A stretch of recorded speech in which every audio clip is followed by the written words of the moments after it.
Bismillahirrahmanirrahim. Assalamualaikum warahmatullahi wabarakatuh. Selamat pagi. Pada kesempatan kali ini, eh, saya ingin membicarakan soal komunikasi pemerintah dan kelompok masyarakat sipil. Sebelumnya saya ingin memberitahu bahwa ini adalah tugas dari ujian akhir semester dengan mata kuliah yang sama, komunikasi pemerintah dan kelompok masyarakat sipil yang diampu oleh eh, Mas Wahyu Tama PhD. Di sini saya ingin mencoba menjelaskan berbagai pendebakan dalam komunikasi pemerintah dan kelompok masyarakat sipil beserta contoh-contohnya yang mudah-mudahan relevan dengan kehidupan kita sehari-hari dan juga berrelevan dengan lembaga-lembaga pemerintah dan kelompok masyarakat sipil sendiri. Ternyata mata kuliah ini sangat bermanfaat setelah saya mengikutinya selama semester ini, yang sebelumnya saya melihat tadinya tidak ada korelasi langsung antara komunikasi politik dengan komunikasi pemerintah dan kelompok masyarakat sipil, tapi ternyata amat sangat berkaitan. Kita mulai saja dengan salah satu perspektifnya, yaitu public sector communication dan mediatization. Secara sederhana sebenarnya ini lebih kepada bagaimana lembaga-lembaga pemerintah kemudian menyelenggarakan komunikasi mengikuti apa yang dilakukan oleh perusahaan-perusahaan media dan uh, media massa yang disebut sebagai mediatization. Jadi bagaimana sebuah lembaga pemerintah kemudian melaksanakan komunikasinya berdasarkan prinsip-prinsip dari sebuah perusahaan pers dan media massa. Di sini saya ingin mengambil contoh soal PT KAI. Nah, kita tahu nih bahwa dahulu kereta itu sangat sumpah, padat, tapi penumpangnya terus-menerus bertambah. Tapi sekarang ini menjadi salah satu transportasi paling favorit, terutama di ibu kota. Dari PT KAI kemudian jadi dua tuh, PT KAI dan komuter lain. Nah, kenapa kemudian berhasil bertransformasi seperti sekarang dengan penumpang yang sangat banyak dan menjadi favorit warga ibu kota?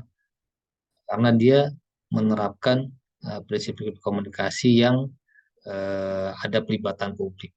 Jadi itu yang namanya penumpang kereta sangat fanatik sekali.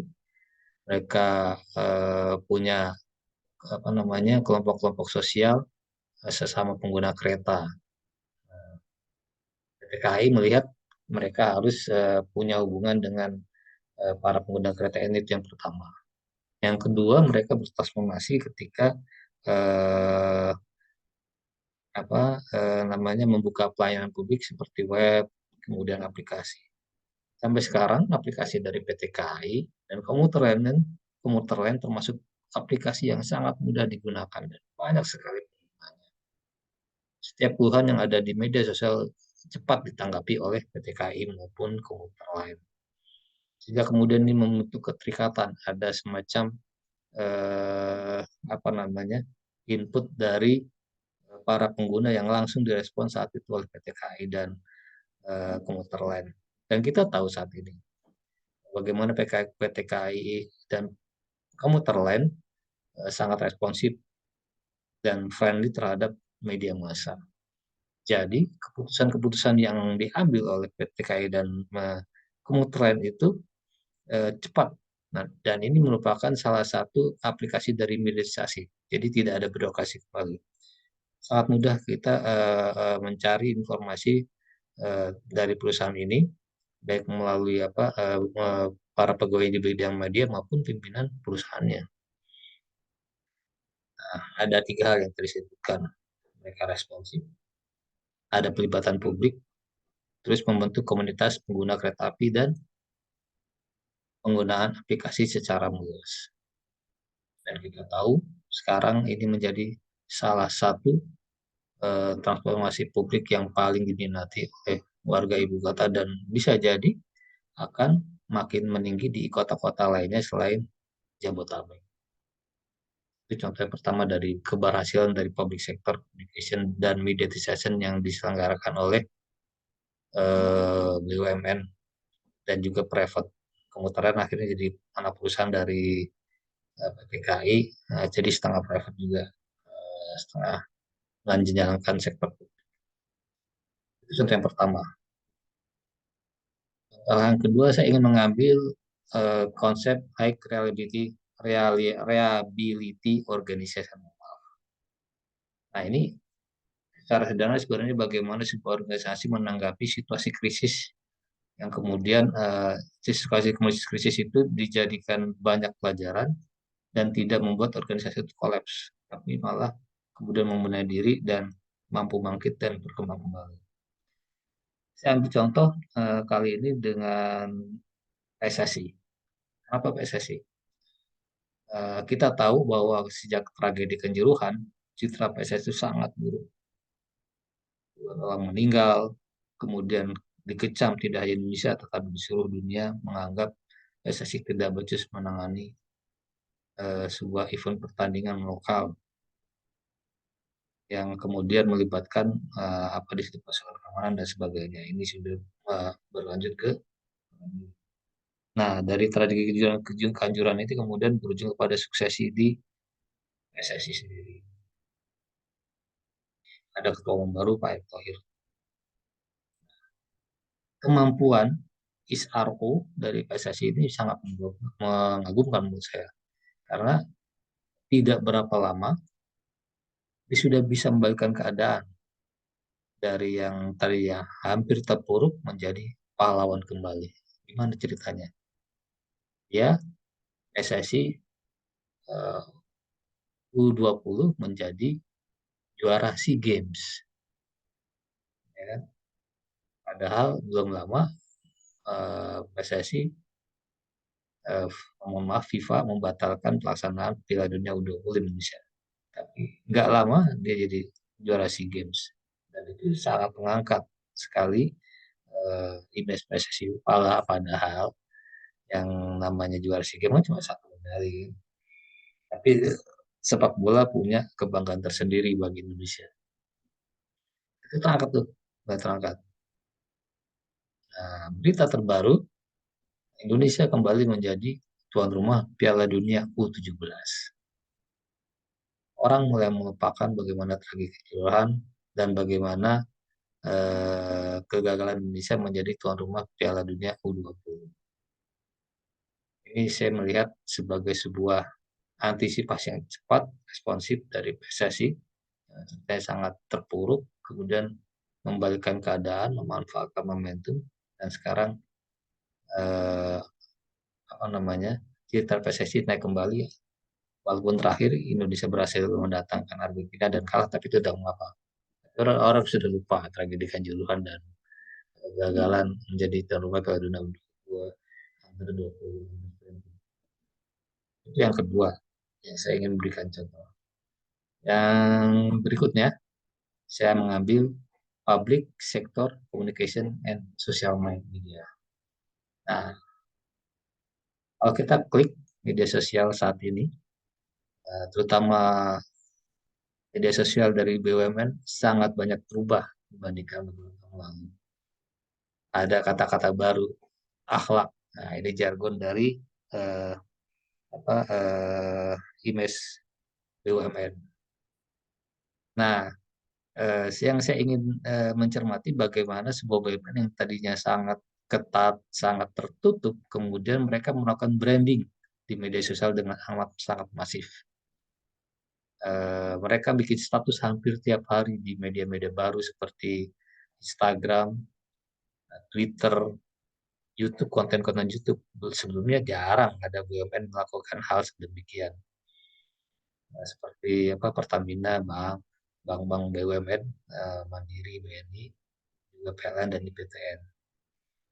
Nah, senyampang dengan itu mereka juga akan melakukan branding dari BUMN. Pak Erick Thohir sama sekali mengupload sesuatu di media sosialnya, baik itu atas nama pribadi maupun atas nama BUMN. Begitu pula pimpinan BUMN lain seperti pimpinan dari mohon maaf, IP, PTN, PT Dirgantara, mohon maaf itu salah, PT Dirgantara, kemudian Pindad, hampir tiap hari mereka melakukan branding di sosial media, dan itu cukup mengangkat citra BUMN yang tadinya sebagai perusahaan partner yang sangat kaku menjadi sangat responsif dan dekat dengan apa masyarakat. Dan masyarakat jadi tahu ternyata oh seperti ini nih kerjanya, sepak kerjanya dan sebagainya, dan mereka berupaya melakukan banyak hal gitu. Itu contoh ketiga yang saya angkat dengan pendekatan public sector relation and social media. Kemudian yang keempat, nah ini branding public policy. Tentu kita semua tahu, terutama yang sudah 17 tahun gitu ya, Samsat, kantor Samsat. Tapi jarang yang tahu Samsat itu panjangan dari apa. Sistem Administrasi Manunggal Satu Atap. Samsat ini begitu terkenalnya di setiap provinsi, bahkan sampai level kabupaten ada. Tapi nggak semua, kadang-kadang kabupaten yang terlalu yang di luar Jawa tidak ada, jadi kemudian mereka lari ke provinsi. Samsat ini makin populer. Lain-lain juga walaupun ada keluhan, tapi makin meningkat, makin lancar, dan makin singkat. Dahulu orang pesimis Samsat ini bisa berkembang. Dan ternyata model yang dipakai oleh Samsat mudah diduplikasi oleh apa namanya mudah diduplikasi di daerah-daerah lain. Hampir sekarang seluruh Indonesia yang ada pemerintahan kota, kemudian ada polisian di situ bisa menggunakan Samsat, dan itu cukup membantu bagi apa mereka yang ingin apa namanya mengganti SIM, STNK dan sebagainya. Jadi tidak perlu calo lagi. Walaupun yang agak malas yang memakai calo juga. Sangat singkat sekali. Saya juga pernah mencobanya setengah jam. Nggak ada setengah jam malah. Sudah selesai. Ini ada faktor yang ketiga yang mudah diduplikasi. Ternyata sampai ini kemudian juga ditiru oleh stasi di kementerian lain dan juga di bidang lain.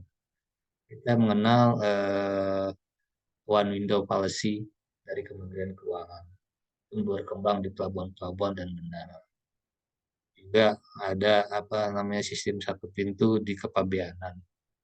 Nah, ini menarik bahwa ternyata eh, sistem ini bisa dikembangkan untuk institusi lainnya dan menjadi inspirasi bahwa kita ternyata bisa loh menyelenggarakan sistem administrasi manunggal satu atap yang efisien sehingga apa namanya menutup peluang-peluang untuk beredarnya suap dan pungli.